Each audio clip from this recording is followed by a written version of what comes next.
Long ago, in a time forgotten by most, nestled deep within the folds of towering silver mountains and endless lavender fields, lay the ancient kingdom of Alawan. This was no ordinary land. It was a kingdom hidden behind a curtain of eternal mist. Their days were filled with songs to the stars and stories whispered into jars, sealed tight to be opened only on the longest night of winter. Children played in meadows where flowers sang lullabies, and elders told tales of ancient magic beneath trees that remembered the first dawn. The air itself seemed to shimmer with possibility, each breath a taste of wonder. It was a place where time moved gently, where dreams grew on vines and lanterns floated in the air even without wind. The mist never lifted, not for sun nor storm, and only those with the purest of hearts could find their way through it. The people of Alawan lived slowly, like the drift of clouds. Its fabric seemed to shift and swirl, as if woven from the very mist that protected their kingdom. She carried the heart mirror, a glass pendant that glowed when near truth. The leaves dripped with silvery tears, each one a memory too poignant to hold. Lyra listened closely, hoping to hear echoes of her mother's lost promise, but the trees kept their secrets, their sorrowful songs offering no answers. It hung around her neck, a constant reminder of her quest and the love that drove her forward. No one could wake her. Morn's feathers were the color of moonlight on water, and his eyes held the wisdom of countless ages. Together, they set out into the unknown, leaving behind the safety of Aloan's misty embrace. The landscape grew stranger, more ethereal. Flowers made of starlight bloomed beneath her feet, and the air itself seemed to whisper with half-remembered dreams. The surface was so still, so perfect in its reflection, that Lyra felt as if she were walking among the heavens themselves. The cave mouth yawned before her, a void that seemed to swallow light itself. And there, sitting beside a small flame that danced with colors Lyra had never seen before, was a boy made of stars. The boy's eyes, filled with countless constellations, met Lyra's gaze. In them, she saw an eternity of patience, of love that had endured beyond the boundaries of time itself. He had no name. He had waited lifetimes for the queen to return. The cave around them seemed to hold its breath, the very air trembling with the weight of this moment. She thanked the boy with a nod, words failing in the face of such a gift. "I carry the blood of the queen," she said, her voice steady despite the emotion swirling within her.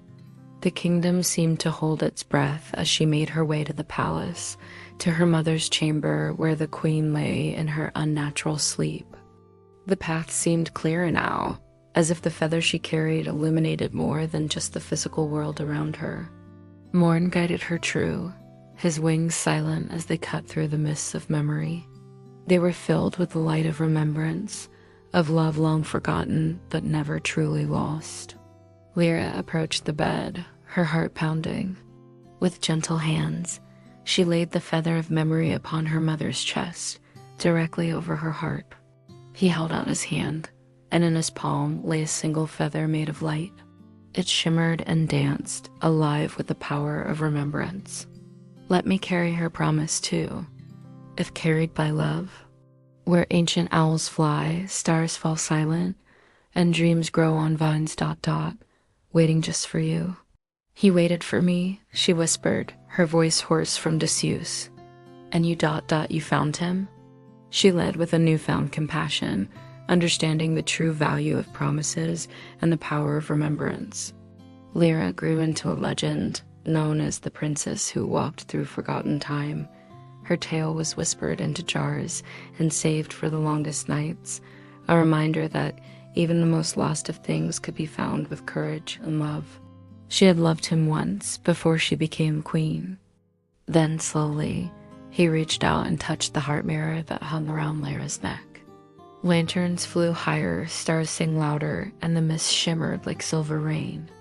The eternal fog that had shrouded the kingdom seemed to thin, allowing more light to filter through than ever before. For the first time since she had begun her journey, it glowed warm, pulsing with a light that seemed to come from within. She had promised they would find each other again after everything. But Lyra did not falter. With Morin perched on her shoulder and the cloak of soft shadows wrapped tightly around her, she stepped into the darkness. It was here that she met the ferryman of memory, a quiet man made of wind and water. His boat glided silently across the starry surface, leaving no wake, no trace of its passing. Whispers of concern drifted from cottage to castle, carried on the gentle breeze that never quite seemed to dispel the ever-present mist. Lyra felt a pang in her heart, understanding for the first time the true nature of her mother's sleep. It was not just a physical slumber, but a spiritual one, a retreat into the depths of memory, searching for something vital that had slipped away. He showed Lyra visions of her mother as a young girl, laughing, dreaming, dancing with a boy whose face was always turned away.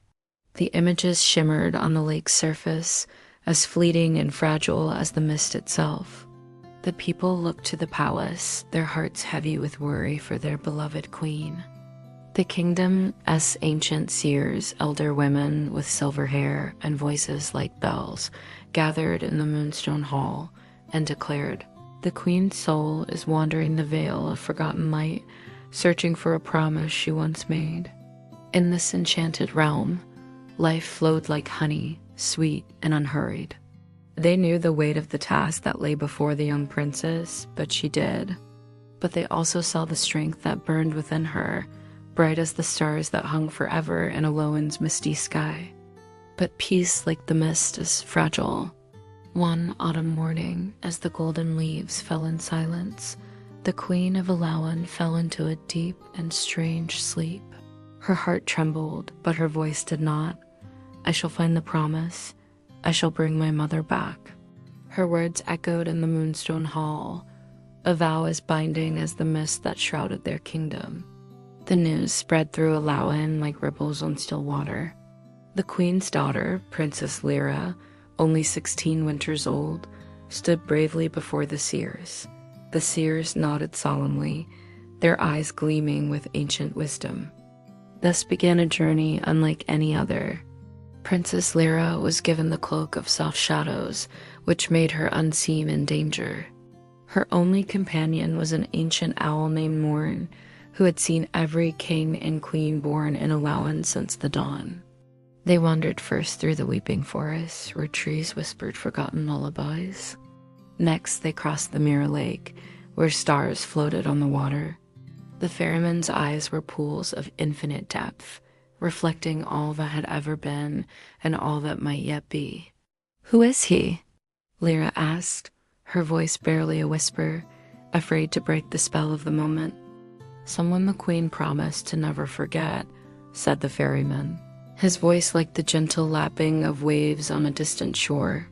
The words hung in the air, heavy with the weight of lost time and forgotten vows. Deeper into the veil Lyra went, guided by Morin's silent flight and the faint glow of the heart mirror. At last, she reached the cave of still time, where every moment lost was stored like grains of sand. Inside, time itself seemed to pause. The air was thick with possibility, each breath a taste of what might have been. But power had taken her far, and the mist had hidden him from her heart. Lyra, her eyes full of tears, knelt beside him. The boy made of stars regarded her silently, his form shimmering like a mirage. "Then wake her," the star boy said, his voice like the whisper of distant galaxies. "With this. Place this on her heart," he instructed. "She will remember." Lyra took the feather reverently, cradling it as if it were the most precious thing in all the world. And in that moment, perhaps it was. With renewed purpose, Lyra began her journey back through the veil of forgotten light. When she reached the borders of Aloin, Lyra found the eternal mist parting before her, welcoming her home. The room was hushed, filled with the soft glow of lanterns that had burned ceaselessly since the queen's slumber began. For a moment, nothing happened. Then, slowly, the queen breathed deeply and opened her eyes. Tears rolled down her cheeks as she looked at her daughter. Lyra embraced her mother, their tears mingling. I did, she said softly. I brought back your promise. As if responding to the reunion, Alawan lit up brighter than it ever had before. The queen ruled again, wiser and softer for her journey through forgotten memories. And so, in the land of Alawan, where time moved gently and stories slept in jars, the people rested knowing even lost promises can be found. And now, let your eyes close, like the mists of Alawan. Let your thoughts drift into lavender fields. ... Good night. Subscribe to this channel for more stories. Like and share this story with your friends.